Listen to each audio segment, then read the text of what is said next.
جب آدمی 20 سال تک پہنچتا ہے تو بس لباس کا آخری حد یہی ہے، اس کے بعد 25 میں جائے 26 میں جائے جیسے بھی جائے وہی لباس ہے۔ قرآن و سنت کے اندر دین کو اور نبوت کو لباس کہا گیا ہے۔ یہ پورا دین یہ ایک لباس ہے۔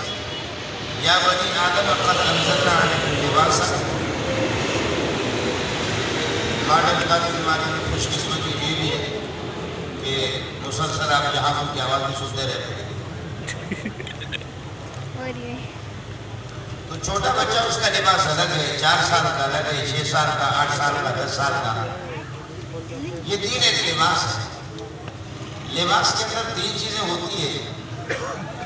لباس انسان کی شرمگاہ کو چھپاتا بھی ہے، لباس سے زینت اور خوبصورتی بھی آتی ہے۔ مولوی صاحب کے کپڑے اتار کر کے سامنے کھڑا کر دو پھر تقریر بڑی اچھی لگے۔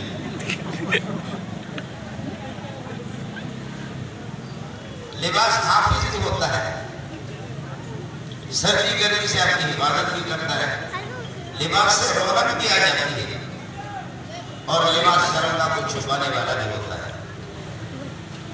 لیکن لباس کی ایک حد ہے، ابتدا چلتے چلتے چلتے پھر ایک جگہ پر وہ جا کر اسٹاپ کر لیتا ہے۔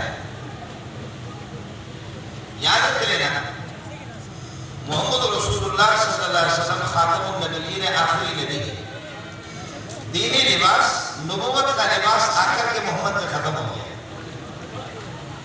اس کے بعد نہیں، جیسے میں نے آپ سے عرض کر لیا کہ 20 سال کا لباس، اس کے بعد اب میرا لباس جو ہے ایک امام ہے۔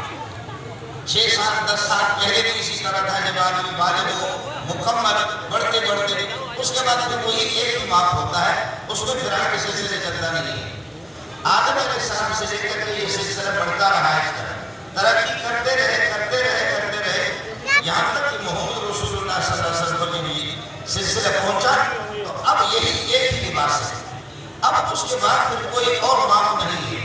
جب یہ بات آپ کی سمجھ میں آ گئی تو اب سمجھ لو کہ محمد رسول اللہ صلی اللہ علیہ وسلم کے بعد لباس اور دین مکمل ہو چکا ہے، اس لیے اب کوئی نیا نبی آئے گا بھی نہیں، اب کسی نئے نبی کی اجازت بھی نہیں ہے۔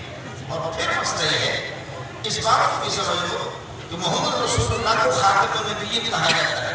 یہ جو چکور ہوتا ہے نا، چکور کا انڈا آپ نے دیکھا نہیں ہوتا، چکور کا انڈا بہت خوبصورت بھی ہوتا ہے اور چھوٹا سا ہوتا ہے۔ یہ جو رسول اللہ صلی اللہ علیہ وسلم کی شان ہے، 2 کندھے مبارک، ان کے درمیان میں چکور کا جیسے انڈا ہوتا ہے، جس قسم کا مہر نبوت یہ تھا۔ عجیب بات آپ کو بتاؤں، جب آپ کا وصال ہو گیا تو وصال کے بعد آپ صلی اللہ علیہ وسلم کے بارے میں 3 دن اسی طرح جسم مبارک یہ پڑا رہا۔ اب یہ کہ رسول اللہ صلی اللہ علیہ وسلم کو کس طرح آپ کو یہ کہ غسل دیا جائے، یا آپ کے کپڑے اتار کر کے آپ کو غسل دے دیں، یا یہ کہ انہی کپڑوں کے ساتھ آپ کو غسل دے دیں، پھر آپ کو غسل کون دے؟ آپ یہ باتیں سمجھ رہے ہیں یا نہیں سمجھ رہے؟ آپ کا لباس اتارا جائے یا اسی لباس کے ساتھ آپ کو غسل دیا جائے؟ اوپر سے آواز آ گئی محمد کے لباس کو نہ اتارو، اسی لباس کے ساتھ غسل دے دو۔